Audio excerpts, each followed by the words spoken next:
প্রিয় দর্শক, আপনাদের সবাইকে স্বাগত জানাচ্ছি ইউসিবি টু দ্য পয়েন্টে। সাথে আছি আমি সানজিদা তন্নি। আজ আলোচনার বিষয়বস্তু ট্রান্সশিপমেন্ট ও মোদিগিরি। ভারতের বন্দর ব্যবহার করে বাংলাদেশের পণ্য পরিবহনের যে সেবাটি রয়েছিল ট্রান্সশিপমেন্ট সুবিধা, সেই সুবিধাটি বাতিল করেছে ভারত। এই সুবিধাটি 2020 সালে 29শে জুন বাংলাদেশকে দেয়া হয়েছিল একটি নোটিশের মাধ্যমে, আদেশের মাধ্যমে, এবং এই সুযোগটি বাতিলের ফলে বাংলাদেশের পণ্য পরিবহনের ক্ষেত্রে তৃতীয় দেশে কোনো প্রভাব পড়বে কিনা এবং সেই প্রভাবটি কী এবং এই সুবিধাটি কেন বাতিল করা হলো, এই সব বিষয় নিয়ে আমরা আলোচনা করব। আলোচনার জন্য স্টুডিওতে আছেন doctor Asaduzzaman Ripon, vice chairman, Bangladesh জাতীয়তাবাদী দল বিএনপি। শুভেচ্ছা এবং স্বাগত আপনাকে। আমাদের সঙ্গে আছেন ডাক্তার মোহাম্মদ মিজানুর রহমান, সাধারণ সম্পাদক, গণফোরাম। শুভেচ্ছা এবং স্বাগত। জি, আমরা আজ আলোচনা করব ট্রান্সশিপমেন্ট ও মোদিগিরি। নরেন্দ্র মোদি, তার সঙ্গে বাংলাদেশের কি সম্পর্ক এবং এই ট্রান্সশিপমেন্ট সুবিধাটি বাতিল কেন হলো। আমি প্রথমে একটু জনাব আসাদুজ্জামান রিপন আপনার কাছেই জানতে চাই, এটি কেমন কূটনৈতিক শিষ্টাচার এই যে পরিবহন ব্যবস্থাটি বাতিল করা হলো? আসলে এটা কূটনৈতিক শিষ্টাচারের চেয়েও বাংলাদেশ, ইন্ডিয়া, এই দেশগুলো আমরা সবাই কিন্তু আমরা WTOর সনদে সিগনেটরি। বিশ্ব বাণিজ্য সংস্থার একটা নর্মস আছে কিভাবে আপনি এক দেশ আরেক দেশের সাথে আপনি বাণিজ্য পরিচালনা করবেন। আরেকটা নীতি আছে, সেটা হচ্ছে আপনার ল্যান্ডলকড কান্ট্রিজকে আপনি বেরোতে দেবেন বা তার দেশে পণ্য পরিবহনের সুযোগ দেবেন আপনি। এটা হচ্ছে মানে মোদ্দা কথা, একদম মানে ফান্ডামেন্টাল প্রিন্সিপল। তো ল্যান্ডলকড কান্ট্রিজ হিসেবে আপনার ভুটান এবং নেপাল দুটো দেশই, তাদের সমুদ্র বন্দর নেই। তারা ইদার বাংলাদেশের সাহায্য নেবে অথবা চায়নার সাহায্য নেবে অথবা ইন্ডিয়ার সাহায্য নেবে, এভাবে তাদেরকে থাকতে হয়। তো এরকম দেশগুলোতে কিন্তু আমরা বাণিজ্যিক সুবিধা দেওয়া অথবা তাদের আমদানি রপ্তানির মালামাল চলাচলের জন্য সুযোগ দিতে কিন্তু প্রতিটি WTO ভুক্ত দেশগুলো কিন্তু বাধ্য। তো ইন্ডিয়া যেটা করেছে সেটা হচ্ছে যে আপনার WTOর যে চুক্তিটি অ্যাজ এ সিগনেটরি, স্বাক্ষরকারী দেশ হিসেবে তারা কিন্তু অ্যাবসলিউটলি তারা এই পলিসিটি ভায়োলেট করেছে বলে বলা যেতে পারে। তারা মানে স্বীকৃত নীতিমালার উপরে ভিত্তি করে তারা স্বাক্ষর দিয়েছিল, সেটাকে তারা অস্বীকার করলো। এবং এটা একেবারেই বলতে পারেন আপনি কূটনৈতিক শিষ্টাচারের বিষয় না, বলা যেতে পারে যে তারা একটা আন্তর্জাতিক নীতির লঙ্ঘন করেছে। আন্তর্জাতিক নীতি লঙ্ঘন করেছে। আমরা যদি নেপাল কিংবা ভুটানের কথাই বলি, আপনি বলছিলেন তার ল্যান্ডলকড কান্ট্রি, রাইট। তার মানে তারা তো শুধুমাত্র ভারত থেকেই পণ্য কিনবে এমনটি নয়, অন্যান্য দেশ থেকেও কিনবে। তারা যদি আইনটি ভায়োলেটই করে ফেলে, সেক্ষেত্রে বাংলাদেশের পক্ষ থেকে কি করণীয় রয়েছে, নেপাল বা ভুটান বা মিয়ানমারের পক্ষ থেকে কি করণীয় রয়েছে? আসলে মানে নেপালের কাছে পণ্য পরিবহন করার ক্ষেত্রে আমাদের মানে নেপালে যেতে হলে স্মল টেরিটরি, একটা সামান্য কিছু জায়গা ভারতের উপর দিয়ে যেতে হয়। তো এই জায়গাটি কিন্তু আপনার ব্যবহারের অনুমতি বাংলাদেশ 2020 সালে পেয়েছে। তার আগে আপনার 2009 সাল থেকে আমাদের দেশের সীমানার উপর দিয়ে আমাদের মাটি ব্যবহার করে, আমাদের নদী বন্দর ব্যবহার করে, আমাদের সমুদ্র বন্দর ব্যবহার করে ভারতের মালামাল চলেছে। বিশেষ করে আপনার ভারতের যে 7টি অঙ্গরাজ্য আছে, যেটাকে 7 সিস্টার্স বলা হয়, এই 7 সিস্টার্স কিন্তু ল্যান্ডলকড, কিন্তু ওটা আলাদা দেশ না, একটু আইনি ফাঁক আছে।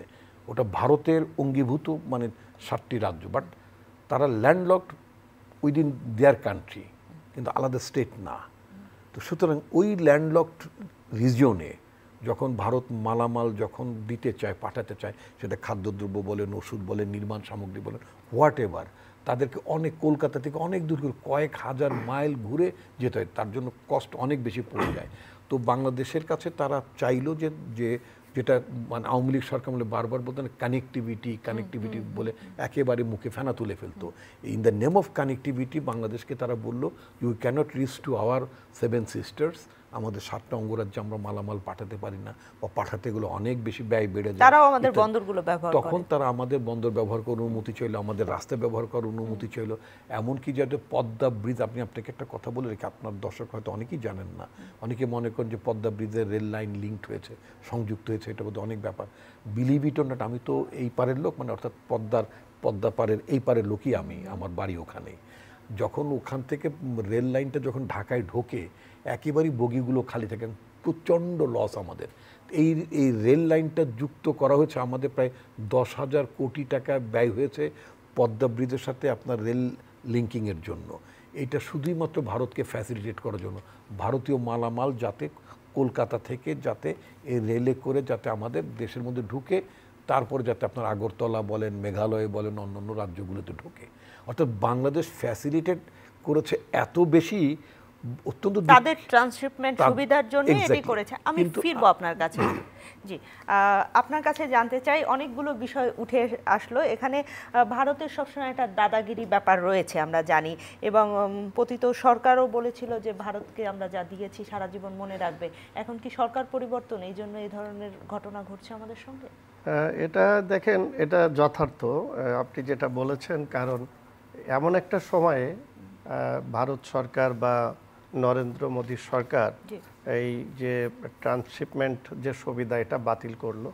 আপনি যদি একটু প্রেক্ষাপট দেখেন যে প্রায় 15 বছর ধরে আওয়ামী লীগ সরকার বা শেখ হাসিনা ক্ষমতায় ছিলেন, এবং সেই সরকার ক্ষমতায় থাকার সময়ে ভারত এই ট্রানজিট যে সুবিধাগুলো সেটা কিন্তু তারা নিয়েছে বাংলাদেশ থেকে।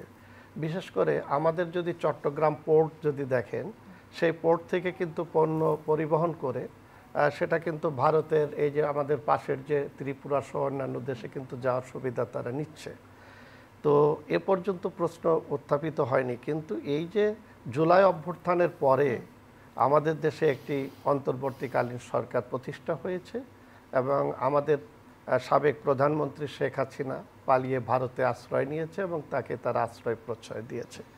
এরপরেই এই সরকার ক্ষমতা গ্রহণের পরে বা বাংলাদেশের যে জন আকাঙ্ক্ষা, তার সাথে ভারত সরকার নেতিবাচক কার্যক্রম গ্রহণ করছে।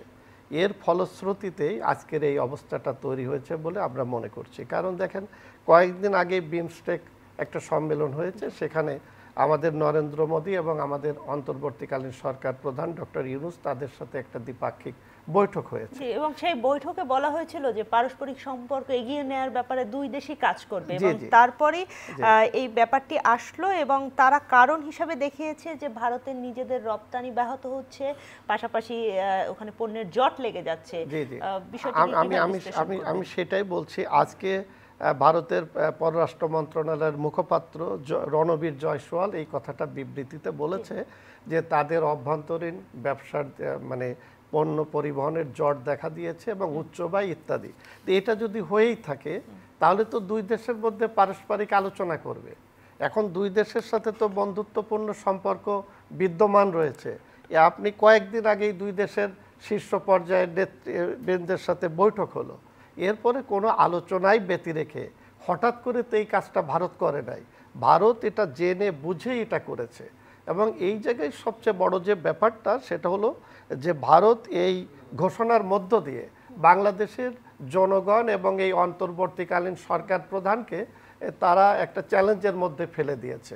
এই জায়গায় আমি মনে করি ভারত যে অজুহাত দেখাচ্ছে এটা একটা ঠুনকো অজুহাত, এবং এটা কোনো যুক্তিতেই পড়ে না। দ্বিতীয়ত, আমার শ্রদ্ধেয় সম্মানিত সহ আলোচক ডক্টর আসাদুজ্জামান রিপন ভাই, উনি অত্যন্ত প্রাজ্ঞ। তো উনি যেটা বলেছেন যে আপনি WTO যে বিশ্ব বাণিজ্য সংস্থার যে গাইডলাইন, সেখানে তো আমরা সকলেই স্বাক্ষর করেছি। তার যে 5 নম্বর অনুচ্ছেদে বলা আছে যে এই ধরনের সমুদ্র বন্দর কিংবা আপনার যে স্থল বন্দর ব্যবহার করতে হবে, তো আমরা তো সেই সুবিধাটা তাদের কাছ থেকে নিচ্ছি, এবং সেটা WTO অনুযায়ী এবং 2020 সালে আন্তর্জাতিক আইন মেনেই তো তারা এই চুক্তিটা করেছিল। এখন যদি এই চুক্তিটা যদি বাতিল করতে হয় তাহলে তো দুই দেশের সাথে আপনি আলোচনা করে সমঝোতার ভিত্তিতে বাতিল করবেন, হঠাৎ করে একতরফা তো বাতিল করতে পারেন না। এবং এই বাতিলটার কারণটা আমরা যেটা দেখছি সেটা হলো যে এই যে শেখ হাসিনা ভারতে চলে গেছে এবং জুলাই গণ অভ্যুত্থান বাংলাদেশের জনগণের যে আকাঙ্ক্ষা সেটার বিপরীতে ভারত সরকার পুরোপুরি অবস্থান নিয়েছে। এই যে শিপমেন্ট যে সুবিধা এটা বাতিলের মধ্য দিয়ে। জি, আমি ফিরবো আপনার কাছে পরের প্রসঙ্গ নিয়ে নিশ্চয়ই। ডক্টর আসাদুজ্জামান রিপন, আপনার কাছে জানতে চাই তাহলে কি দাঁড়ালো ভারতের সঙ্গে বাংলাদেশের সম্পর্ক? সেই সম্পর্ক কি যে আমরা বলছিলাম যে তলানিতে গিয়ে ঠেকেছে, সেই তলানিতেই রয়ে গেল? আমি আপনাকে বলি, আসলে বাংলাদেশ স্বাধীন হওয়ার পর থেকে আপনি যদি ভারত বাংলাদেশ সম্পর্কের ব্যাপারটা যদি তাকিয়ে দেখেন তাহলে দেখবেন যে এটা কখনোই ভারত বাংলাদেশের সাথে সম্পর্কের ব্যাপার ছিল না। এটা সবসময় ছিল যে আওয়ামী লীগ সরকার যখন ক্ষমতা থাকে তখন সম্পর্ক একরকম, আবার যখন অন্য সরকার থাকে। আমি কি একটু একটা প্রশ্ন যোগ করি, আপনারাও তো এই দেশের দায়িত্বে ছিলেন বেশ কয়েকবারই ছিলেন, আপনাদের সঙ্গেও মোটামুটি সম্পর্ক ছিল, কখনো একটু তিক্ত ছিল, কখনো একটু মধুর ছিল সম্পর্কটা, ভারত বাংলাদেশ সম্পর্ক সেই সময়টা। শুধুমাত্র কি আওয়ামী লীগই এই সম্পর্কটা তৈরি করতে পারে, অন্য রাজনৈতিক দলগুলো বা যারা দায়িত্বে থাকে তারা পারে না? ব্যাপারটা কি সেরকম? দুটো কারণে মানে অন্য সরকাররা পারে না, সেটা হচ্ছে অন্য সরকার যারা থাকে, যেমন আমাদের সরকার কথাই যদি বলি, বিএনপি সরকার যখন ক্ষমতায় ছিল আমরা তো ভারতকে এত কিছু দিয়ে দিতে চাইতাম না। যেটা শেখ হাসিনা বলতেন যে এত কিছু ভারতকে দিয়েছি, সারা জীবন ভারত আমাদেরকে মনে রাখবে। সেই আমাদের মানে বাংলাদেশকে না, সে আমাদের মানে বাংলাদেশিদের না, সে আমাদের মানে হচ্ছে ওনাদের, ওই শেখ পরিবারের আওয়ামী লীগের লোকদেরকে, ওই ওবায়দুল কাদেরদেরকে, ওদেরকে মনে রাখবে। যারা যারা আওয়ামী লীগের লোকজন তাদেরকে মনে, বিকজ আওয়ামী লীগ সব তাদেরকে দেয়, নট বাংলাদেশ তাদের সবকে দেয় না। এই জন্য যখন আওয়ামী লীগ যখন দেশের ক্ষমতা যে কোনোভাবে হোক, যে যখন তারা আঁকড়ে থাকে বা দেশের ক্ষমতাটা দখল করে থাকে, তখন তারা বাংলাদেশের স্বার্থবিরোধী যাবতীয় চুক্তি সুযোগ সুবিধাগুলো ভারতকে দিয়ে দেয়, ঠিক আছে? বিনিময়ে ভারত থেকে তারা কিছুই আনে না। তো 20 সালে যেটা আপনার ভারত সরকার কাছ থেকে যে বাংলাদেশ যে আপনার তাদের ওই সামান্য যেটা কানেক্টিং পয়েন্ট, ওই জায়গাটি ব্যবহার করে অনুমতি পেয়েছিল, যেটার মধ্য দিয়ে বাংলাদেশের ট্রাকগুলো যেতে পারত, যে মালামালগুলো ওদের মানে দিল্লি এয়ারপোর্টের মধ্য দিয়ে পৃথিবীর অন্যান্য দেশে যেতে পারতো, আমাদের অত্যন্ত মূল্যবান এক্সপোর্ট মানে কমোডিটি গার্মেন্টস এগুলো যেত। তো সেটা কিন্তু 20 সাল থেকে এক ধরনের যখন বাংলাদেশের অভ্যন্তরে বাংলাদেশের বুক দিয়ে যখন প্রচণ্ডভাবে হাসিনা গভর্নমেন্ট যে আপনার মানে বেসিক্যালি আপনার ট্রানজিটের নামে যে ট্রান্সশিপমেন্টের ফ্যাসিলিটিস দিচ্ছিল এবং উইদাউট হ্যাভিং এনি ট্যাক্স, এবং আওয়ামী লীগের উপদেষ্টারা বলতো যে ভারতের সাথে আমাদের বন্ধুত্ব এমন পর্যায়ে ফি চাবো কেন, চার্জ চাবো কেন, আমরা কেন তাদের কাছে চার্জ করব? নো, এটা ছোট লোকের কারবার। চিন্তা করেন, আমার দেশের মাটি কেটে রাস্তা ভরাট করে, রাস্তা বানিয়ে নদী আপনার ইয়ে করে কি বলে আপনার নদী বেঁধে আমি তাদেরকে মালামাল পার করিয়ে দিচ্ছি, আমি টাকা চাইতে পারবো না। আর যে টাকা তারা পরবর্তীতে জনচাপের সমালোচনায় যে ফিটা তারা ধার্য করেছে, সেটা অত্যন্ত একটা নমিনাল মানে আপনার ফি।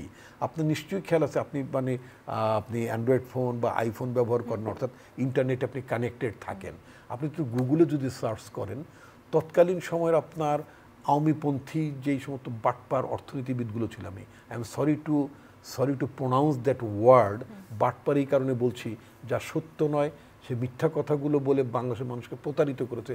তারা বলেছিল ভারতকে যদি আমরা ট্রানজিটের সুবিধা দেই তাহলে বাংলাদেশের ইকোনমি বুম করবে, বাংলাদেশ ইকোনমি $1 ট্রিলিয়ন ইকোনমিতে চলে যাবে। আমরা এখন গার্মেন্টসের থেকে যেই মানে মানে ইয়েটা পাই, মানে কি বলে আপনার মানে প্রসিডিংসটা পাই, বা আপনার প্রবাসী শ্রমিকদের কাছে যে রেমিটেন্স পাই, তার চেয়েও নাকি বেশি আমরা ট্রানজিট ফ্যাসিলিটিস থেকে বেশি পাবো। এইরকম ফুলিয়ে ফাঁপিয়ে তারা মিথ্যা তথ্য দিয়ে এক ধরনের বাংলাদেশের জনমানসে এই ট্রানজিটের পক্ষে এক ধরনের মতামত তারা তৈরি করতে পেরেছিল। আমরা যারা মানে মানে বিএনপি তখন বিরোধী দল, এখন আমরা বিরোধী দল, ট্রান্সশিপমেন্ট বাতিল করেছে আমাদের দেশে। আমি তো একটা প্রশ্ন একটু যোগ করে দিই, একটু শেষ করি আপনাকে। তো ফলে আমরা যখন এটা বিরোধিতা করতাম তখন বলতে যে এরা দেশের উন্নতি চায় না, উন্নয়ন চায় না। আমরা তো আসলে দেশের উন্নয়ন নিঃসন্দেহে প্রত্যেকটি নাগরিকই চায়, কিন্তু দেশের স্বার্থটা তাকে দেখতে হবে। এটা ইন্ডিয়ার বেলায় বাংলাদেশের তৎকালীন শাসকবর্গ এটা দেখেননি। তারপরে জনচাপের কারণে একটা পর্যায়ে 2020 সালে তারা ইন্ডিয়ান অথরিটির কাছে চুক্তিও না, জাস্ট ওই যে একটা চিঠির মাধ্যমে একটা অনুমোদন পেয়েছিল, যে চিঠিটা তারা বাতিল করলো। এখন কথা হচ্ছে কি যে বাতিল করার মধ্য দিয়ে আমরা নেপাল এবং ভুটানে যে মালগুলো এক্সপোর্ট করতাম, নট অনলি দ্যাট, আমরা যদি শুধু ওই দুটো দেশে যে ক্ষতিগ্রস্ত হবে তা না, কিন্তু আমরা কিন্তু এটা ব্যবহার করে অন্যান্য দেশেও মাল পাঠাতাম। এই ক্ষেত্রে আমি আপনাকে একটা কথা যেটা বলতে চাই, যে প্রত্যেকটা ঘটনা তো সাপে বর বলে একটা কথা আছে। এই ঘটনায় কিন্তু বাংলাদেশের জন্য খুব খারাপ কিছু হবে বলে আমি মনে করি না, বরং আমরা নতুন পসিবল, আমি এই ব্যাপারে আই স্টাডিড দ্য ম্যাটার, আগে থেকে আমি এই বিষয়গুলো নিয়ে একটু পড়াশোনা করার চেষ্টা করেছি। তাতে করে আপনি জানবেন, আপনি নিশ্চয়ই শুনেছেন লালমনিরহাট, আমাদের নর্দার্ন জোনে লালমনিরহাটে we have a military airbase, আমাদের একটা এয়ারবেজ আছে। এবং ওখানে একবার কথা উঠেছিল, বিএনপি সরকার আমলে একটা উদ্যোগ নেওয়া হয়েছিল যে আমরা এখানে logistic hub, international logistic hub, আপনার মানে আপনার ফ্রেইট ফরওয়ার্ডিং ইন্টারন্যাশনালি আমরা একটা হাব ডেভেলপ করতে পারি কিনা। যদি আমরা করতে পারি তাহলে আমাদের লালমনিরহাট দিয়েই আমরা কিন্তু ভুটানে বলেন, নেপালে বলেন, অন্য যে গালফ কান্ট্রি যে বলেন, ইউরোপে বলেন, আমরা কিন্তু একটা এক্সপোর্ট মানে ডেস্টিনেশন তৈরি করে ফেলতে পারতাম। আনফর্চুনেটলি সেটা কি আমাদের বর্ডার ব্যবহার করে নেপালে যাবে, ভুটানে যাবে? আপনি তো আলটিমেটলি তো আপনি ভারতের ওই যে ওরা দিল্লি বিমানবন্দরের কথা বললো না, বললো যে কনজেশনে, ওরা একটা ইংরেজি শব্দ ব্যবহার করেছে, ওদের কলকাতা বন্দরের কথা, কলকাতা বন্দর বা বলা হয়েছে, নবসেবা বন্দরের কথা বলা হয়েছে, দিল্লি বিমানবন্দরের কথা বলেছে যে আমাদের মালামাল এত হিউজ যে এইগুলো ব্যবহার করতে দেওয়ার কারণে ওদের কনজেশন হচ্ছে, অর্থাৎ তার মানে জ্যাম লেগে যাচ্ছে। আচ্ছা, একই কথা তো আমিও বলতে পারি, আমার রাস্তাঘাটে জ্যাম লাগছে না তোমার হেভি ট্রাকগুলো যখন ঢোকে, আমার রাস্তা তো জ্যাম হচ্ছে। আমার চিটাগং পোর্ট যখন তুমি ব্যবহার করো, আমার গার্মেন্টস কোম্পানিগুলোর মাল, এবং সেখানে অগ্রাধিকার আছে ইন্ডিয়ানটা আগে দিতে হবে। This is Indian product, Indian truck আগে ঢুকবে, ইন্ডিয়ান কন্টেনার আগে ঢুকবে, তারপরে আমার কন্টেনার ঢুকবে। তা আমি সব কিছু তাকে দিচ্ছি, আর তার বেলায় কনজেশন হয়ে গেল। Fine fine, that's an opportunity for Bangladesh. 2020 Awami League সরকার তো 15 বছর ধরে ক্ষমতা আছে, এর আগেও তারা 6 বছর ক্ষমতা ছিল, তার মানে গড়ে যে 21 বছর প্লাস তারা ক্ষমতা ছিল। 21 বছরে কখনই নিজের পায়ে দাঁড়ানোর চেষ্টা করেনি। বিএনপি গভর্নমেন্ট তো অ্যাটলিস্ট মানে আপনার লালমনিরহাটে আমরা কিন্তু একটা ইনফ্রাস্ট্রাকচার আমরা ডেভেলপ করেছিলাম। এখন আমাদের কাছে, আমি যারা আপনার অনুষ্ঠানটা শুনছেন, আমি তাদের উদ্দেশ্যে বলবো, বর্তমান সরকারের উদ্দেশ্যে, যদিও বর্তমান সরকারের সীমাবদ্ধতার সময় খুব কম, তারপরে তো একটা উদ্যোগ নিতে পারে, অর্থাৎ নীতিগত উদ্যোগ, আমি বলি এটা মানে পলিসি ইস্যুস হিসেবে তারা এটা অ্যাডপ্ট করতে পারে। But on the other hand, আপনার দর্শককে আমি বলতে চাই, আমাদের পার্টি যদি ক্ষমতা আসে, সার্টেনলি আমাদের নিজেদের সক্ষমতা আমরা অর্জন করব। কি, লালমনিরহাটে এয়ারবেজের পাশাপাশি একটা ইন্টারন্যাশনাল একটা সুযোগ এবং সম্ভাবনা আছে, ব্যাপক না শুধু ব্যাপক সুযোগ সম্ভাবনা আছে। আরেকটা কাজ করতে হবে, এই যে শেখ হাসিনা সরকার, আপনি দেখবেন বাংলাদেশে অনেক ইন্টারন্যাশনাল এয়ারলাইন্সগুলো পাত্তারি গুটিয়ে চলে যেত, তারা কাজ করতে দিত না, এত ফিজ ধার্য করতো, হ্যান্ডলিং ফিজ এত বেশি ধার্য করতো, অ্যারাইভাল ফিজ এত ধার্য করতো, সোদের যাতে আপনার বিভিন্ন এয়ারলাইন্স, ফরেন এয়ারলাইন্সগুলো যাতে এখানে অপারেট না করে, মানে পঙ্গু করে রাখা। এখন আমাদের যেটা করতে হবে, সরকারের কাছে আমি আহ্বান যেটা জানাবো, যতক্ষণ পর্যন্ত আমি আমার মানে আমার ওই লালমনিরহাটের বেসটাকে যখন ইন্টারন্যাশনাল হাব হিসেবে ডেভেলপ করার প্রসেস চলতে থাকবে, আর পাশাপাশিভাবে ইন্টারন্যাশনাল মানে আপনার এয়ার ক্যারিয়ার যেগুলো আছে, এয়ার ক্যারিয়ারগুলোর হ্যান্ডলিং অপারেশন কস্টটা স্ল্যাশ করে কমিয়ে দিতে হবে, সোদের যাতে আমরা বিকল্পভাবে ওই ইন্ডিয়ান দিল্লি এয়ারপোর্টকে আমরা যাতে ব্যবহার করতে না। We have our own sea port, আমাদের পৃথিবীর one of the largest sea port আমাদের আছে, ওটা সক্ষমতা বাড়াতে হবে। মাতার বাড়িতে আমরা কাজ করছি, সেটার সক্ষমতা বাড়াতে হবে, তাই না? আপনি সক্ষমতা বাড়ানোর কথা বলছেন। আমি as a citizen of this country, আমি তো চাইবো আমার দেশের সক্ষমতা বাড়ুক। আমরা ফিরবো আপনার কাছে। ডক্টর মোহাম্মদ মিজানুর রহমান, আপনার কাছে জানতে চাই, এই যে বলছিল আমাদের দেশের সক্ষমতা বাড়ানো, এটি আমাদের জন্য সাপে বর হতে পারে, উপকারীও হতে পারে, আসলেই কি তাই? দেখেন, প্রত্যেকটা রাষ্ট্র সে তার নিজের পায়ে দাঁড়ানোর জন্যই চেষ্টা করবে, তার সক্ষমতা অর্জন করার চেষ্টা করবে। এইটাই কিন্তু বর্তমান মানে সারা বিশ্বের প্রত্যেক রাষ্ট্রের এটাই হচ্ছে কাম্য। আপনি দেখেন, এই যে এখন আমাদের অন্তর্বর্তীকালীন সরকার বিটার চেয়ারম্যানকে দিয়ে এই যে আন্তর্জাতিক মানে ব্যবসায়ীদের বাংলাদেশে বিনিয়োগের জন্যে তারা যে আমন্ত্রণ জানিয়েছে এবং যেই সেমিনারগুলো সম্মেলন হচ্ছে, এবং তারা ছোট ছোট করে সম্মেলন করছে কোন কোন খাতে কিভাবে বিনিয়োগের জন্য দেওয়া হচ্ছে।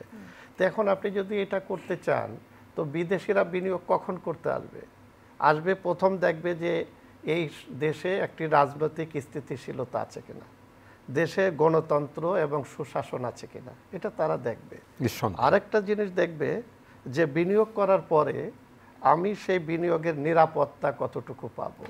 যেমন এই সম্মেলনে প্রথমেই যেটা বলা হয়েছে বেটার থেকে, যে এর আগে যারা এসেছিল তাদের সাথে মত বিনিময় করে ক্রাইসিসটা তারা বের করেছে। সেটা হচ্ছে যে সরকারের উচ্চ পর্যায় থেকে অনেক ভালো ভালো কথা বলা হতো, তখন তারা বিনিয়োগ করতে আসার পরে আমলাতান্ত্রিক যে জটিলতা, পাশাপাশি নিচের থেকে তারা সেই ধরনের সহযোগিতা পায় নাই। যেমন ধরেন বিদ্যুতের সহযোগিতা পায় নাই, পরিবেশের সহযোগিতা পায় নাই, অন্যান্য নানান জায়গার থেকে অনুমোদনের ক্ষেত্রে, লাইসেন্সের ক্ষেত্রে নানান জটিলতা। অর্থাৎ তারা ঘুরে বুঝিয়েছে যেখানে একটা দুর্নীতির আখড়া। সে কারণে তারা বিনিয়োগের শীর্ষ পর্যায়ের থেকে, রাষ্ট্রের থেকে যে আশ্বাস দেওয়া হয়েছিল বিনিয়োগ করতে যেয়ে তারা পদে পদে বাধাগ্রস্ত হয়েছে, এই কথাটা আসছে। এখন এটার থেকে উত্তরণের জন্য সরকার বলছে যে হ্যাঁ, আমরা আপনাদের সহযোগিতা করব। এখন সরকার ডাকলে তো বিদেশ থেকে প্রতিনিধিরা আসবেই। এখন আসার পরে তারা যেটা বললাম যে তারা কিন্তু ওই জিনিসটা আগে দেখবে। আজকে আপনি এটা ফলো করে প্রচার করছেন, কিন্তু বিনিয়োগটা আসার যে আপনি চুক্তিগুলো করেন তখন দেখবেন যে তারা চাইবে যেটা বললাম, যেটা আমাদের ঘাটতি আছে, যে কারণে জুলাই অভ্যুত্থান হয়েছে, যে কারণে অন্তর্বর্তীকালীন সরকার আসছে। এখন এই সরকার বা এর সময়ে যেমন ধরেন অনেক কথা সোশ্যাল মিডিয়া আসছে, আমরা এই সরকারের 5 বছর চাই, 10 বছর চাই, আমরা এই সরকার প্রধানকে চাই, অনেক ধরনের মুখরোচক কথাবার্তা আসছে। সূত্র ধরেই যদি আমি একটা প্রশ্ন করি যে আমরা তো অনেক কথাই বলছি, কিন্তু নির্বাচনের তো সুনির্দিষ্ট তারিখ এখনো পাওয়া যায়নি। আমরা যদি বিনিয়োগের কথা বলি, টেকসই বিনিয়োগের কথা বলি, একটা স্থিতিশীল সরকার না থাকলে বা একটি নির্বাচিত সরকার না থাকলে সেই বিদেশি বিনিয়োগকারীরা কিংবা দেশীয় যারা বিনিয়োগকারী আছে তারা কি আসলে বিনিয়োগে আগ্রহী হবে কিনা? আমি এই কথাটাই বলতে যাচ্ছিলাম, যেহেতু আপনি শুরু করেছিলেন যে আমাদের দেশের সক্ষমতা, এখন সক্ষমতা তো ব্যক্তির উপরে ডিপেন্ড করে হয় না। আমাদের অন্তর্বর্তীকালীন সরকার প্রধান, উনি নোবেল পুরস্কার পেয়েছেন, আন্তর্জাতিক খ্যাতি সম্পন্ন ব্যক্তিত্ব, এসব কারণেই তো আমরা তাকে এই জায়গায় সমর্থন দিয়েছিলাম যে উনি সরকার প্রধান হোক। কিন্তু একজন ব্যক্তির উপরে ডিপেন্ড করে একটা রাষ্ট্র চলে না এবং বিদেশি বিনিয়োগকারীরাও আসবে না। তো উনি এখানেই দায়িত্ব নেওয়ার পরে আমাদের যে ক্রাইসিসগুলো ছিল, এই অভ্যুত্থান পরবর্তী যেটা হয়, সেটা আমরা অনেকটা মানে সফল হয়েছি বলা যাবে। কিন্তু একটি সরকারের স্থায়িত্ব কতটুকু হবে, এটি অনির্বাচিত সরকারে, সেটা নিয়ে কিন্তু দেশে বিদেশে প্রশ্ন উত্থাপিত হয়েছে। এ কারণে সরকার প্রধান বলেছে ডিসেম্বর থেকে জুন এর মধ্যে আমি নির্বাচন দেব, এবং অনেকেই বলতে উনি তো ঘোষণা দিয়েছে, কিন্তু এটা অস্পষ্ট। আপনি যদি এখনও দেখেন, উনি বলছেন যে যদি কম সংস্কার চান তাহলে ডিসেম্বর, আর যদি বেশি সংস্কার চান তাহলে হচ্ছে জুন। এই জায়গায় আমাদের দল গণফোরামের কথা বলি, আমরা আগামী রবিবার আমরা 11টার সময় ঐক্যমত্য কমিশনের কাছে আমাদের দলের মতামতগুলো আনুষ্ঠানিকভাবে তুলে দেব। আমি জেনারেল সেক্রেটারি হিসাবে সেখানে নেতৃত্ব দেব। তা আমি যেটা বলছি যে এখন এই যে সংস্কার, এখন সংবিধান সংস্কারের যদি প্রস্তাব আপনি তৈরি করেন, হ্যাঁ করেন, কিন্তু এই সরকার তো সংবিধান সংস্কার করতে পারবে না, কারণ সংবিধান সংস্কার করতে হলে গণপরিষদ লাগবে অথবা জাতীয় সংসদ লাগবে। এখন গণপরিষদ করার তো কোনো সুযোগ নেই, কারণ বিদ্যমান সংবিধানের অধীনেই আপনি শপথ নিয়েছেন। এখন আপনি শপথ নিয়ে আপনার কাজটা কি? আপনার কাজ হচ্ছে একটি অবাধ, সুষ্ঠু, নিরপেক্ষ নির্বাচনের মাধ্যমে নির্বাচিত সরকারের কাছে ক্ষমতা হস্তান্তর করা, এবং সেই সরকারের কাছে যদি আপনার কোনো প্রস্তাবনা থাকে আপনি রেডি করে দেন। আর এটা হলো সংবিধানের কাছে স্পষ্ট। সেখানে আমাদের নতুন যে রাজনৈতিক দল কিংবা যারা মুক্তিযুদ্ধকে স্বীকার করে না, প্রশ্নবিদ্ধ যারা, তারা কিন্তু বলছে যে আমরা নতুন সংবিধান চাই। এটা করে কালক্ষেপণ করার একটা দিকে যাচ্ছে। এ জায়গায় পরিষ্কার কথা হলো যে আপনার সরকারের সীমাবদ্ধতা আছে, এটা আপনাকে বুঝতে হবে। আপনি ইচ্ছে করলেই নতুন সংবিধানও করতে পারবেন না, আবার ইচ্ছা করলেই আপনি সংবিধান সংস্কারও করতে পারবেন না। তাহলে সংস্কারের জন্য একটা প্রস্তাব আপনি রেডি করেন। 1 2 হলো যে অন্যান্য যে সংস্কার, তার জন্য আপনাকে 6 মাস 1 বছর লাগে না। আপনি বিচার বিভাগের যে সংস্কারের কথা বলছেন, এটা অধ্যাদেশ করে দেন।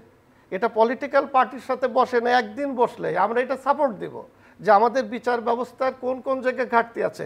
আপনি তো দায়িত্ব নিয়েই প্রথম লঙ্ঘন করেছেন। আপনি যে 35 জন বিচারপতির নিয়োগ দিয়েছেন, কোন আইনে নিয়োগ দিয়েছেন? এটা তো আমরা স্পষ্টভাবে বলেছি। সরকার কি ব্যাখ্যা দিতে পেরেছে? আইন উপদেষ্টা ব্যাখ্যা দিতে পেরেছে?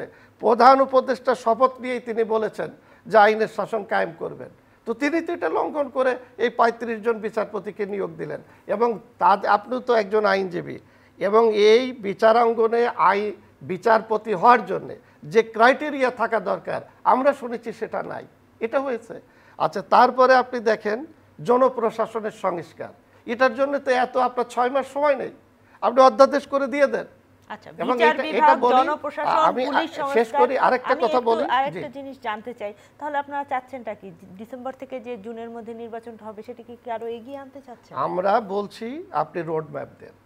আপনি যদি জুনে নির্বাচন দেন বা যদি জানুয়ারিতে দেন, আপনি সরাসরি বলে দেন যে এই বছরের এই মাসে আমরা নির্বাচন দিব। আমরা তো স্টেক হোল্ডার, আমরা রাজনীতি করি, আমাদেরকে আপনি নিবন্ধন দিয়েছেন নির্বাচনে অংশগ্রহণ করার জন্য, প্রতীক দিয়েছেন, আমরা তো জনগণের কাছে যাব। তো এখন অনিশ্চিত একটা জায়গায় তো আমরা যেতে পারি না। এটা তো নির্বাচন নিয়ে একটা ধোঁয়াশা আছে জনগণের মধ্যে। আবার আমরা নির্বাচন চেলে আমাদের তরুণ প্রজন্মের অনেকদের, সবাই না, যারা ট্যাগ লাগিয়ে দেয় যে আমরা এই সরকার চাই না, আমরা হাসিনার দোসর, বা আমরা আওয়ামী লীগের পুনর্বাসন করতে চাই, অথবা আমরা যেন তেনভাবে ক্ষমতায় যেতে চাই, নানান ধরনের অপপ্রচার করা হয়। কিন্তু মূল কথা হচ্ছে যে আপনি যে বিদেশে বিনিয়োগ করেন, কিংবা এই যে ভারতের যে ধরনের মোড়লগিরি বা এই যে মোদির দাদাগিরি, এটার থেকে রক্ষা পাইতে হলে তো জনগণের নির্বাচিত একটি সরকার দরকার, এবং যে সরকার মাজা সোজা করে যে দাঁড়িয়ে কথা বলতে পারে। আপনি বলেন যে একটি গণতান্ত্রিক সরকার ব্যবস্থা এবং রাষ্ট্র ব্যবস্থা ছাড়া পৃথিবীর কোনো দেশে স্থিতিশীলতা পাবেন না, বিনিয়োগ পাবেন না, এবং মাথা সোজা করে আপনি কথা বলতে পারবেন না। এটা হলো বাস্তবতা, তারা এটাই দেখবে। এই জায়গায় আমাদের প্রস্তাব হচ্ছে যে এই যে সংস্কার, সংবিধানটার উপরে বলছেন, আমরাও বলেছি যে আপনি সংবিধান সংস্কার করতে পারবেন না বা করা যাবে না তা না, আমাদের মৌলিক যে জায়গাটা মুক্তিযুদ্ধ, এগুলোর উপরে প্রশ্নবিদ্ধ করবেন না। দয়া করে সংবিধানের কোন কোন জায়গায় দরকার আমরাও বলে দিয়েছি। এখন অন্যান্য যে সংস্কারগুলো আছে, এই যে আমি যেটা বলছিলাম, এগুলো করতে তো সময় লাগে না। আপনি দেখেন বিচার বিভাগের সংস্কারটা কালক্ষেপণ করা হচ্ছে। আচ্ছা, এটা করে দিতে পারে অধ্যাদেশ করে, এটার জন্য 2 মাস সময় লাগে না। আমরা বলেছিলাম জনপ্রশাসনে বলি, এই সরকার দায়িত্ব নেওয়ার পরে আপনি দেখেন যাদেরকে চুক্তিভিত্তিক নিয়োগ দেওয়া হয়েছে, আমি সবার কথা বলবো না, 8 বছর 10 বছর ধরে ঘরে যে যারা নাতিপুতি নিয়ে দেখাশুনো করে, ওয়াইফ তাদের বাঁচার করতেও দেয় না যে ভুলে যাবে, তাদেরকে আপনি দায়িত্ব দিলেন স্টেট চালানোর জন্য। কেন আমার কি যারা এখন আছে তাদের মধ্যে কি দক্ষ ভালো অফিসার কি নেই? সবাই কি করাপ্টেড? যদি তাই হয়, আপনি কাদেরকে পদোন্নতি দিলেন? কয়েকদিন আগে জনপ্রশাসন যাদের পদোন্নতি দিয়েছে, সালমান এফ রহমানের পিএস, তাকেও আপনি পদোন্নতি দিয়ে দিয়েছেন। ওনাকে দেওয়া যাবে না তা না, আমি একটা উদাহরণ দিচ্ছি। আপনি যখন বলছেন যে আওয়ামী লীগ সরকারের সুবিধাভোগী যে সমস্ত অফিসাররা ছিল তাদেরকে আপনি আনছেন না, তাদের বাদ দিয়ে আপনি অন্যদেরকে দিবেন, তাহলে ওই সরকারের সুবিধাভোগী এবং সালমান এফ রহমানের পিএস, তিনি একেবারে ভালো মানুষ হয়ে গেলেন, তাকেও আপনি প্রমোশন দিয়ে দিলেন।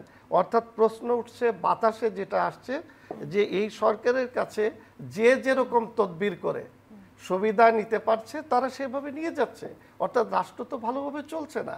আপনি একজন ডক্টর ইউনূসকে দিয়ে আপনি পুরো রাষ্ট্র এবং পুরো প্রশাসন এবং সরকারকে বিচার করলে হবে না। আমরা সব সময় বলে আসছি যে ডক্টর মোহাম্মদ ইউনূস, তাকে আমরা সমর্থন করেছি, কিন্তু উনি যে উপদেষ্টা পরিষদ গঠন করেছে, সেই উপদেষ্টা পরিষদের মধ্যে দক্ষতার অভাব আছে, এটা বাড়াতে হবে। দ্বিতীয়ত, আইন বিভাগ যেটা, এটা তো আমি বলি বিচার ব্যবস্থা ভেঙে পড়েছে, পুলিশ প্রশাসন তো ভেঙে পড়েছে, মামলা বাণিজ্য হচ্ছে এবং সেখানে মানুষ সেইভাবে নিরাপত্তা পাচ্ছে না। তাদের আসার জায়গাটা কোথায়? আপনি তার কয়দিন পরে 1 বছর পূর্ণ হচ্ছে, তা আমি কি মাসের পর মাস অপেক্ষা করব? আমি সুষ্ঠু ন্যায় বিচার পাচ্ছি না। আপনি ধরেন বিচারাঙ্গনে কি হচ্ছে, জোর যার মুল্লুক তার। এখন আপনি সুষ্ঠু তদন্ত করেন, তারপরে বিচারের মাধ্যমে তাকে জেল দেন, ফাঁসি দেন, কোনো আপত্তি নাই, কিন্তু সুষ্ঠু বিচারের দিকে যাচ্ছে। আপনি অনেক ধরনের অসঙ্গতির কথা বলছেন, আমি সময় থাকলে নিশ্চয়ই ফিরবো। আপনার কাছে জানতে চাই, অনেকগুলো কথা উঠে এসেছে। আমরা শুরু করেছিলাম ভারতের সঙ্গে বাংলাদেশের ট্রান্সশিপমেন্ট, সেখান থেকে বাংলাদেশে বিনিয়োগ সম্মেলন হচ্ছে, এবং সম্মেলনে আশিক চৌধুরীর প্রেজেন্টেশন সামাজিক যোগাযোগ মাধ্যমে অনেক আলোচিত হয়েছে, খুব ভালো কথা। কিন্তু যে কথাটি বলছিলাম যে নির্বাচিত সরকার না আসলে দেশে টেকসই বিনিয়োগ হয় কিনা, হওয়ার সম্ভাবনা আছে কিনা? ধন্যবাদ আপনাকে। আসলে আপনি আশিক চৌধুরী সোশ্যাল মিডিয়াতে তার একটা বক্তব্যকে আপনি সবাই আমরা হেল করেছি, কারণ আমরা তো সবার আগে দেশটাকে তো আমরা ভালোবাসি। উনি প্রফেসর মোহাম্মদ ইউনূসের আমন্ত্রণে আহ্বানে তিনি দেশে এসেছেন, এটা তো খুব ভালো কথা, খুব ভালো দিক। আমরা তো এটাও চিন্তা করি, আমাদের দল এইভাবেও চিন্তা করেছে, যেমন ধরুন আমাদের দলের চিন্তা ভাবনাটা এরকমই। আমাদের তো অনেকগুলো প্রাইভেট কলেজ ইতিমধ্যে আমাদের দেশে হয়েছে, private medical college, public medical college. তাতে কি দেশের মানুষের স্বাস্থ্য অবস্থা খুব ভালো হয়েছে? হয়নি। উই হ্যাভ ইউনিভার্সিটি, তাতে কি খুব ভালো হয়েছে? হয়নি। আমাদের মানুষ তো এখনও চিকিৎসার জন্য বিদেশে যাচ্ছে। তাহলে আমাদের কি দরকার? আরও বেশি মেডিকেল কলেজ, না খুব কোয়ালিটি কোয়ালিটি মেডিকেল ইনস্টিটিউশন। যেমন আমাদের দল চিন্তা করে, আমি বহু জায়গায় বলেছি, আমি বলেছি যে আমরা একটা বিশ্বমানের আমরা একটা মেডিকেল ফ্যাসিলিটি করতে চাই। আমাদের দেশে প্রেসিডেন্ট, প্রাইম মিনিস্টার চোখ পরীক্ষার জন্য লন্ডনে চলে যায়, সিঙ্গাপুরে চলে যায়, মন্ত্রীদের চিকিৎসার জন্য চলে যায়। এবং খালেদা জিয়া তিনিও লন্ডনে এখন চিকিৎসার জন্য বিকজ গিয়েছেন। You don't have that facility, আপনার ফ্যাসিলিটি নাই। তাহলে আমার কি দরকার? যেমন বলুন, আমার একটা বড় মাপের ফ্যাসিলিটি দরকার যে এই দেশের মানুষ যাতে বিদেশে না যায়। ইভেন ইন্ডিয়ান প্রাইম মিনিস্টার মোদিও চিকিৎসার জন্য বিদেশে যান না, আমরা সেটা চাই। এরকম একটা ফ্যাসিলিটিস আমাদের মানে করতে হবে। আমাদের প্রচুর ছেলেমেয়েরা, ইনক্লুডিং মাই ডটার, সেও ঢাকা মেডিকেল গ্রাজুয়েট, সে এখন বাইরে পড়াশোনা করছে। তো এখন আমাদের ছেলেমেয়েরা বড় বড় ডিগ্রি নিয়ে বাইরে কাজ করছে না? করছে তো। অনেক বাংলাদেশের ছেলেমেয়েরা পৃথিবীর বিভিন্ন বড় বড় হাসপাতালে কাজ করছে না? আমরা কি এমন ব্যবস্থা করতে হবে? আপনি আশিক চৌধুরীর কথা বললেন বলে, তখন যদি আমাদের ছেলে মেয়েদেরকে যদি আমরা আহ্বান করি, you have created a facility, তোমার জন্য আমরা একটা ফ্যাসিলিটি করেছি তোমাদের জন্য, তুমি এইখানে কাজ করতে আসো। দেশকে যারা ভালোবাসে তারা সবাই আসবে। কিন্তু আনফর্চুনেটলি আমরা তো আমাদের ছেলে মেয়েদেরকে, বা বাংলাদেশি যারা বাইরে যারা অনেক বেশি ভালো কাজ করছেন, সেই সুযোগটি করে দিতে পারিনি, তাদের জন্য বাধ্য হয়ে অনেকটা তাদের জন্য আমরা সেই সুযোগটা করে দেইনি। তো আমি আশিক চৌধুরীকে ধন্যবাদ জানাই, he is doing well, I must say he is doing well, খুব ভালো করছেন। বিডার চেয়ারম্যান, কিন্তু ব্যবসা বাণিজ্যের পরিস্থিতি প্রাণ ফিরে পাবে কিনা?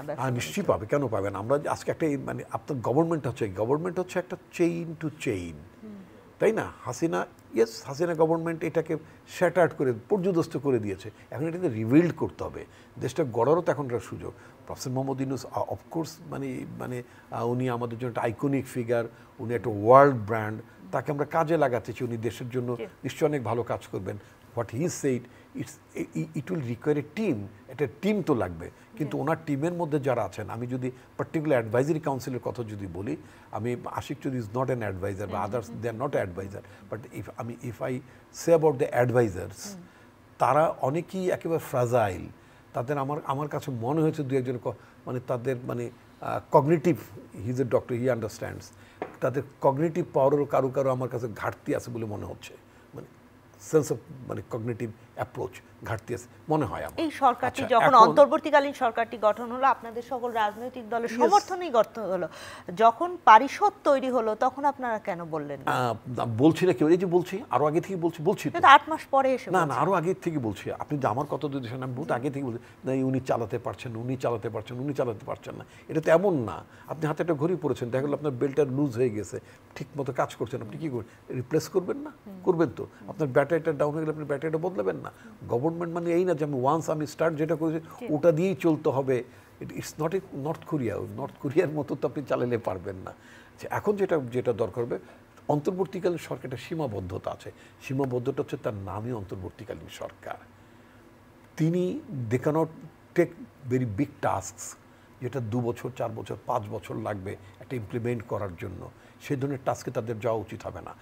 উনি খুবই ভালো বলেছেন, আমিও প্রায় বলি যে সংস্কার লাগবে আমাদের দেশে। বিকজ আওয়ামী স্টাইলের পলিটিক্স চলবে না, খুব ক্লিয়ারলি বলতে চাই। আওয়ামী স্টাইলের পলিটিক্স চলবে না, আপনার দর্শকদের উদ্দেশ্যে বলছি। আওয়ামী ওই স্টাইলের গভর্নমেন্ট দিয়ে আপনি চালাতে পারবেন না, because you cannot deliver good governance through that type of government. আপনি আওয়ামী স্টাইলের পার্লামেন্ট কদি টাইপের লোক দিয়া, হাজী সেলিমদের দিয়ে আপনি পার্লামেন্ট বানাতে পারবেন না। আপনার ওই ব্যবসায়ীদেরকে এনে তাদেরকে আপনি পার্লামেন্ট বানাতে পারবেন না। সুতরাং আপনার দৃষ্টিভঙ্গিগত পরিবর্তন আনতে হবে। 24টা কেন সৃষ্টি হলো, মানে 24শে গণঅভ্যুত্থান, বিকজ মানুষ আওয়ামী লীগ যা করেছে, যে সিস্টেমটার মধ্যে চলছিল, এটাকে মানুষ অপোজ করেছে, প্রোটেস্ট করেছে, ভেঙে দিয়েছে। সুতরাং মানুষ নতুন বাংলাদেশ চায়, নতুন বাংলাদেশের জন আকাঙ্ক্ষা তৈরি হচ্ছে। সেই জন আকাঙ্ক্ষার প্রতি আপনার রেসপেক্ট থাকতে হবে। সেই রেসপেক্টটা রেখে যদি আপনি আগান, তো সেটার জন্য আমার বর্তমান এই যে advisory council, they are not enough, তারা সেটা পারছেন না, কোপ করতে পারছেন না, তাল মেলাতে পারছেন না। অপর দিক থেকে তারা যদি বলেন যে আমি এখন আমি মানে একটা পানামা খালের মতো, যে পানামা ক্যানেলের মতো একটা ক্যানাল তৈরি করব, এরকম যদি বিগ প্রজেক্ট না, that's not their task, that's not their job. তাদের মেইন জবটা হচ্ছে যে বাংলাদেশে যত সংকট ছিল, সংকটের প্রধান কারণ ছিল সেটা হচ্ছে বাংলাদেশের মানুষের নির্বাচনী যে অধিকার, ভোট দেওয়ার যে অধিকার, সেটা হরণ করেছে। আমাদের সংবিধানে ক্যাটেগরিক্যালি, আমি খুব সংক্ষেপে খুব জিস্ট কথাগুলো বলবো, আমাদের সংবিধানে খুব ক্যাটেগরিক্যালি সুস্পষ্টভাবে বলা আছে যে জনগণের প্রত্যক্ষ ভোটে সংসদ সদস্য নির্বাচিত হবেন। সংখ্যাগরিষ্ঠ সংসদের নিয়ম আইন, সংখ্যাগরিষ্ঠ সংসদ সদস্যরা সরকার গঠন করবেন, তাদের মধ্য থেকে আস্থাভাজন ব্যক্তি প্রধানমন্ত্রী হবেন। গত 15 বছরই কি এটা ছিল? জনগণ তার ইচ্ছা মতো কাউকে মানে সংসদ সদস্য বানাতে পেরেছে, বানিয়েছেন? না, বানায়নি। খুব শেখ হাসিনাও না। আমি খুব আপনার অনুষ্ঠানে আবার বল, খুব শেখ হাসিনাও কিন্তু জনগণের প্রত্যক্ষ ভোটে নির্বাচিত এমপি ছিলেন না। বলবেন যে বলেনটা কি? ইয়েস, বলে ওটা গোপালগঞ্জ না, তারপর উনি জনগণের প্রত্যক্ষ ভোটে হন নাই। আমি জানি সেই ডকুমেন্টসগুলো ডিস্ট্রয় করে দেওয়া হয়েছে। যেমন আপনি ভোট দেবেন, ভোটের পাশে একটা মুড়ি বই বলে একটা থাকে, আপনি সানজিদা না আপনার নাম, ভালো নাম, আপনার সানজিদা এখানে লেখা তো সানজিদা ভোটার নম্বর এই ইত্যাদি ইত্যাদি, এখানে এটা আপনাকে স্লিপ দেয়, এটা কেটে দেবে। কী করবে? এইটা এই মুড়ি বইটা অর্থাৎ এই পার্টটা সরকারের কাছে থাকবে, রাষ্ট্রের কাছে থাকবে। এইখানে মানুষ এখানে কেউ টিপসই দিয়ে সাইন দিয়ে এই মুড়ি বই নিয়ে কেউ শেখ হাসিনাকে ভোট দেয় না। এটার পার্সেন্টেজ ম্যাক্সিমাম 10%, 90% জাস্ট ছিঁড়ে ভোটছে ওখানে। তার মানে 90, যে কথা প্রাপ্ত ভোট, সেই প্রাপ্ত ভোটের 90% মানুষ। না না, আমি সেটাই বলছি, আমরা এই সময়টা যেটা বলতে চাই, ওই যে বললাম আওয়ামী স্টাইলের পলিটিক্স, আওয়ামী স্টাইলের নির্বাচন, আওয়ামী স্টাইলের গভর্নমেন্ট, আওয়ামী স্টাইলের রাজনীতি, ওগুলো চলবে না, এগুলো বদলাতে হবে। এই মাথা থেকে পলিটিক্যাল পলিটিশিয়ানস মানে ইনক্লুডিং মি, আমি আমার কথা বলছি, ওই জিনিসগুলো মাথা থেকে ফেলে দিতে হবে, স্ট্রেইট বিনে ফেলে দিতে হবে। অনুষ্ঠানের একেবারে শেষ পর্যায়ে আপনার স্থানীয় মুন্সিগঞ্জ 2 প্রান্তিক পর্যায়ের রাজনীতি নিয়ে জানতে চাই, সেখানে কি পরিস্থিতি, আপনারা কি পরিবর্তন আনছেন? আমি যেটা বলছি, আমি কিন্তু স্ট্রেইট বলেছি, আমি যে কথাগুলো বললাম যে 24-এর যে গণঅভ্যুত্থান, সেই গণঅভ্যুত্থান রাষ্ট্র এবং রাজনীতিকে পরিবর্তন একটা বার্তা এদেশের ছাত্র জনতা, সাধারণ মানুষ, নারী সমাজ সবাই দিয়েছে। এইভাবে চলতে পারে না। তাহলে কিভাবে চলতে পারে? জনগণের ক্ষমতায়ন করতে হবে সিস্টেমের মধ্যে। 5 বছরের জমিদারি না, মানে এমপি হলাম, 5 বছর জমিদার হয়ে গেলাম, জনগণ আমার কাছে ঢাকায় এসে কথা বলবে? নো, আপনাকে যেতে, আমি আমার এলাকার লোকদেরকে বলেছি যে আপনার এমপির কাছে আপনাকে আসতে হবে না, your MP will go to your home. নির্বাচনী এলাকায় ওখানে আমার অফিস থাকবে, তারা সেখানে আসবেন, অধিবেশন শেষ, নো ঢাকা বিজনেস, এলাকায় চলে যেতে হবে। এটা সবার এলাকায় চলে যেতে হবে, আপনারা এলাকায় থাকবেন। ইয়েস, এটা আমি প্র্যাকটিস করতে চাই। 1 নাম্বার 2, আরেকটা কথা আপনার আবারও বলি, নো ভিআইপি কালচার। এয়ারপোর্টে যাবেন, আপনি এমপি হয়েছেন, কেন ভিআইপি? আপনি জনগণের প্রতিনিধি না? আপনি যেমন আপনি যাচ্ছেন না কেন, আপনি শান্তিতে আপনি বাইরে ট্রাভেল করতে যাচ্ছেন, আমি এমপি, আমিও যাচ্ছি, আমি পাসপোর্টটা নিয়ে আপনার যদি আমার সিরিয়াল পেছনে থাকে আপনার পেছনে দাঁড়াবো, আমি সিরিয়াল ব্রেকের সামনে যাবো কেন? আমাকে কেন ভিআইপি টার্মিনালদের যেতে হবে? ওই সময় ফাটফুটানি করা, ছবি তুলে সেলফি মারা বা ফেসবুকে দেওয়া, ওয়াই? আমি কি সাধারণ মানুষের সাথে চলতে পারি না? আমার তাই চলা উচিত। রাজনীতিবিদদের এই কথাগুলো শুনতে আমাদের চমৎকার লাগে, আমরা প্রত্যাশা করি তেমনটি হোক। আজকের মতো আমি বলছি, যদি আল্লাহ সুবহানাহু ওয়া তাআলা যদি চান, আমার সারা জীবনের যে জীবন আচরণ, আমার যে লাইফস্টাইল, আমার দেশের মানুষ যারা আমাকে চেনেন তারা জানেন যে আমি এর বাইরে চলি না। এবং ইনশাল্লাহ রাজনীতিকদের সম্পর্কে যে ধারণাটা, আমি এটাকে প্রোটেক্ট করব, রেস্টোর করব, ইমেজ এনহ্যান্স করব ইনশাল্লাহ। জি, অসংখ্য ধন্যবাদ। অনুষ্ঠানের শেষ পর্যায়ে আপনি কিছু যোগ করবেন কিনা? না, দেখেন, যেটা রিপন ভাই যথার্থ বলেছেন সেটা হলো যে রাষ্ট্রটা পরিচালনার জন্য রাজনীতিবিদদের কাছে আসতে হবে, কারণ রাজনীতিবিদরা স্টেক হোল্ডার, আর জনগণ কিন্তু রাজনীতিবিদদের উপরেই দায়িত্ব দিয়ে থাকে। প্রতি 5 বছর পর পর আমাদের জাতীয় নির্বাচনের মধ্য দিয়ে এই দেশ পরিচালনা করার জন্য যে ম্যান্ডেট দেওয়া হয় তারাই সরকার গঠন করে। তো এখানে এই স্বাধীনতার পর থেকে পর্যন্ত কয়েকটি তত্ত্বাবধায়ক সরকার ব্যবস্থা ছাড়া আমরা কিন্তু কাঙ্ক্ষিত সরকার বা নির্বাচন ব্যবস্থা পাইনি। আর গত 3টি নির্বাচন একেবারেই ধ্বংস করে দেওয়া হয়েছিল, এবং এর মধ্য দিয়ে নির্বাচন ব্যবস্থা, প্রশাসন সবই ধ্বংসের দ্বার প্রান্তে। এর কারণেই এবার কিন্তু ছাত্র জনতা, সকল রাজনৈতিক দল তাদের আন্দোলনের মাধ্যমেই এই অন্তর্বর্তীকালীন সরকার এসেছে। এই জন্য মানুষের কাছে একটা আকাঙ্ক্ষা তৈরি হয়েছে যে এইবার, যেটা রিপন ভাই বলেছেন যে আওয়ামী স্টাইলের রাজনীতি এবং সরকার পরিচালনা করা, এটা জনগণের আর মানবে না।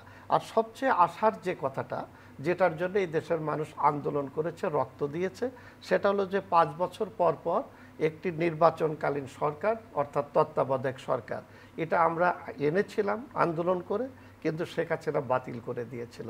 কিন্তু এই পঞ্চদশ সংশোধনী যেটা করেছিল সেটা সুপ্রিম কোর্ট বাতিল করে দিয়েছে। ত্রয়োদশ সংশোধনী এর ফলে যেটা হয়েছে সেটা হলো যে এখন কিন্তু অলরেডি সংবিধানে এই নির্বাচনকালীন তত্ত্বাবধায়ক সরকার কিন্তু প্রতিস্থাপন হয়েছে, কিন্তু তার মেয়াদ 3 মাস, কিন্তু এই সরকারের মেয়াদটি অনেক বেশি আমরা দেখতে পাচ্ছি। এটা যদি একটা বিশেষ প্রেক্ষাপটে আমরা তাকে দায়িত্ব দিয়েছি এবং আমরাও তাকে বলছি যে অবাধ সুষ্ঠু নিরপেক্ষ নির্বাচনের দিকে যাবে এবং তাদের দায়িত্ব এটা, তারা এটা বুঝে। এখন যেটা শেষ কথাটা হচ্ছে যে 5 বছর পর পর জনগণ যদি অবাধ সুষ্ঠু নিরপেক্ষ নির্বাচনে অংশগ্রহণ করতে পারে তাহলে যে সরকারি ক্ষমতায় আসবে জনগণের কাছে তাকে যেতে হবে। জনগণের আকাঙ্ক্ষার বাইরে কোনো কাজ করে সে আর ক্ষমতায় আসতে পারবে না। এইটাই হচ্ছে এখন আমাদের মোদ্দা কথা।